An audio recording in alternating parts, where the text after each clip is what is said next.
Hey, Frontline fans, welcome back.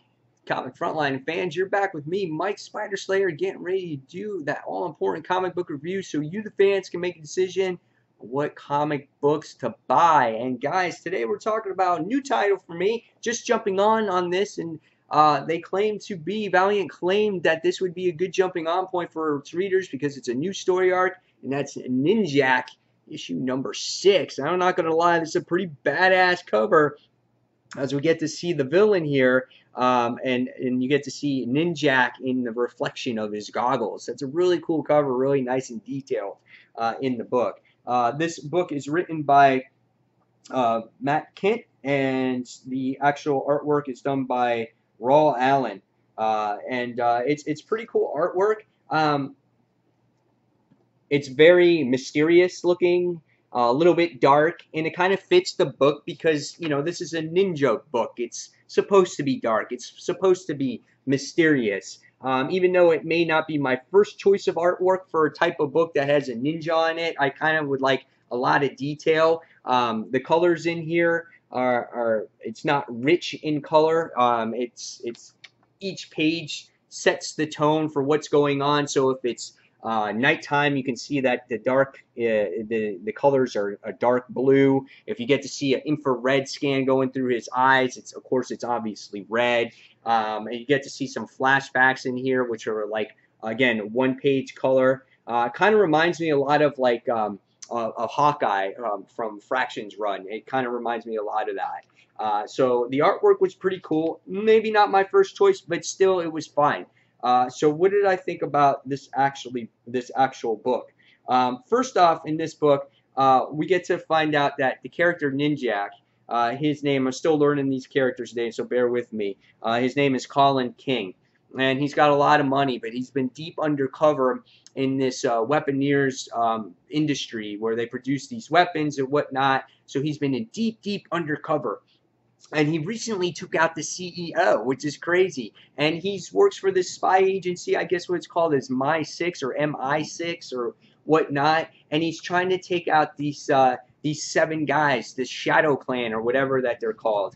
And he wound up taking out the main CEO, and he's taking his place. So he's been in cover for like 2 years or something like that. It's been crazy. Really awesome story. It's just a really good spy-like story. And we get to see the guy who's in chief, the guy that's the chief, and I'm trying to think of what his name was. Not quite remembering what his name was, but I think it's Kenningston, and he wanted to pull him out, pull Ninjak out because he felt that, oh, he's risen up to the cream of the crop, and now he's selling these weapons. But again, it was to destroy these 7 most powerful people in the world. So he goes deep undercover, and you wind up seeing that he has to go and find the first person on his list was LaBarbe.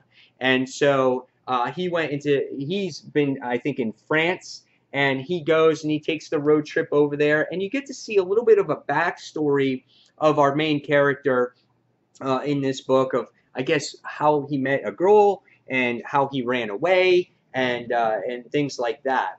So as we get there, we get to see that he comes across the main enemy here, and at nighttime, and he has these orbs and these and this secret base that's like this big projection of a hologram. So it's just really awesome. And I think what the book does best at here is when they match up the 2 characters, you get to see the actual weapons that they use against each other to stop each other. And I thought that was really awesome as well. You get to see a cool battle happen between the 2 characters. But of course, in the end, we wind up seeing that Ninjak prevails, and he still has about 6 of these guys to go against in the next issue.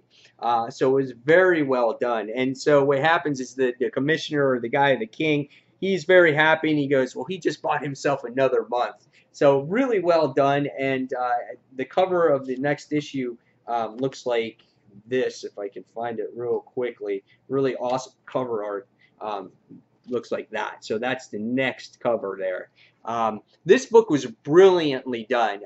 For someone who has just jumped on board, I still don't quite remember everybody's name or what, you know, who they are, but I understood the story easily. And I really got what Ninjak was doing, going undercover and trying to take over the CEO's position and really trying to weed out the bad guys here. And so this is a really good story, and I'm all on board with Ninjak, and this is exactly what I was hoping for when I jumped on board. So now this makes two Valiant titles that I'm enjoying here. That is Exo Man of War and Ninjak. So guys, if you haven't given Ninjak a chance, please give jump on right here on number 6 and give this title a solid chance. This is really worth the read.